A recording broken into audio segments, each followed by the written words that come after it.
Welcome! I'm so delighted to see you here in this advanced course for Shamanic Journeying. Before we dive into it, first you need to make sure that you went through my beginner course How to do a Shamanic Journey to find and bring back your power animal.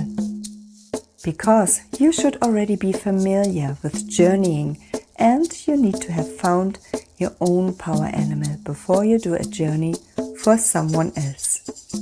The reason for this is because your power animal will normally go with you on your journey to guide you regardless of whether you are doing a journey for yourself or for someone else.